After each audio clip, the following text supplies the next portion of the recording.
ever, and not to be judged. I found the notion of, I lived at the ashram for a while. My wife called me Hindu. This is why you were married? Yeah. I've been married 41 years. My wife's mother said to her, because I was Orthodox, she said, just let him do what he wants. Don't worry about it. And so during the Hindu period, I would be driving up to Oakland every weekend. It was fine.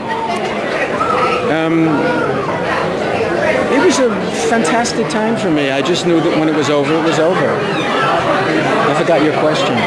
What have you taken away and retained from that? I mean, you say you never judge anyone, but I mean, what if you, I hate to say Hitler, but you know what I mean? What about when you encounter evil? I mean...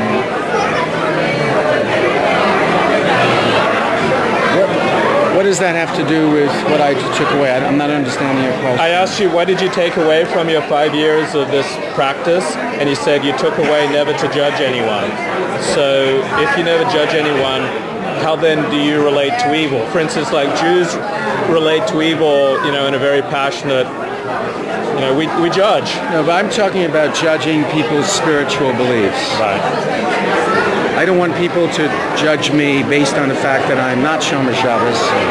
And I don't want people in an ashram to judge me because I didn't meditate for 2 hours Wednesday morning. It was a very powerful time for me. And I found that I belong someplace else. My world is the world of a Jew, not the world of a Hindu. It's not better world. It's just it's my world.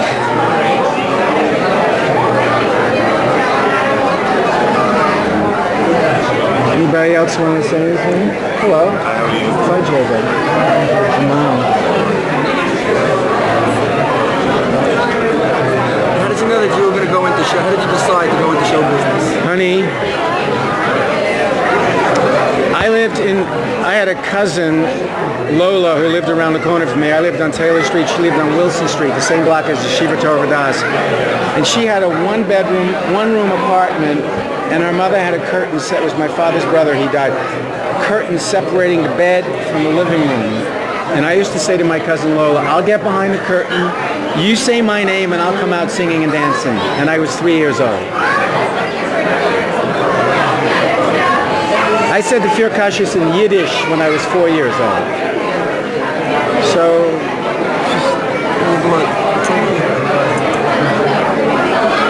I mean, the fact that at my bar mitzvah, I insisted on doing everything. Chakras, Musaf, Bening the Sedra, and Haftarah. I was a performer. I started preparing for my bar mitzvah a year before.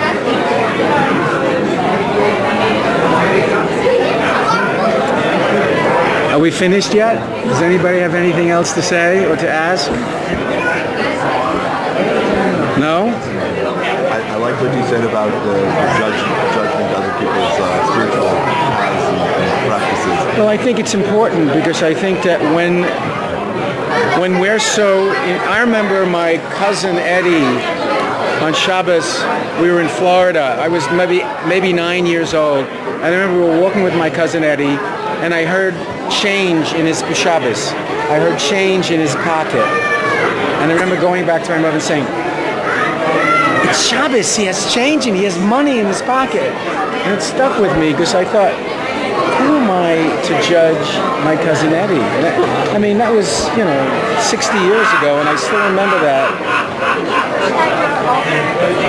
It's very important not to judge. Very important. I think it's up to one believes. It's up to God. It's between them and God what they're doing at that point. What would you say to Jews?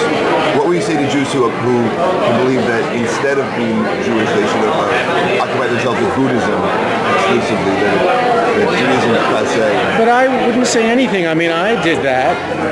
I think people have the choice or the right to choose whatever form of worship they feel is best for them. I mean, I can't tell you whether you should be a Buddhist or not. I mean, there's much to be said for Buddhism. I just take solace in, you know, the world that I live in, which is the world of Judaism.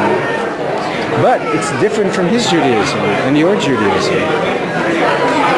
I'm still most comfortable in an Orthodox shul. I cannot go to a Reform shul. It just goes against I'm not saying you shouldn't, but I can't. When you say don't judge other people's spiritual beliefs, do you think that's really practical in the sense that we can't help? I mean, we judge other people's political beliefs, we judge other people's, you know, their competency with their work. I mean, as a human, like... I'm a Democrat, and I vote Democrat. I was having dinner with my cousin, who is the principal of a school, whose husband she's a psychologist, her husband's the principal of the school. And we were sitting, they live in Long Island, we were here in Venice, having dinner, and she told me that her son is in politics and running for office. I said, oh, I hope he's making a joke, I hope he's running for the right team. And she said, I don't think he's on your side. So I said, you mean he's a Republican? This is dangerous territory, especially for Orthodox Jews. And she said, yeah. I said, are you?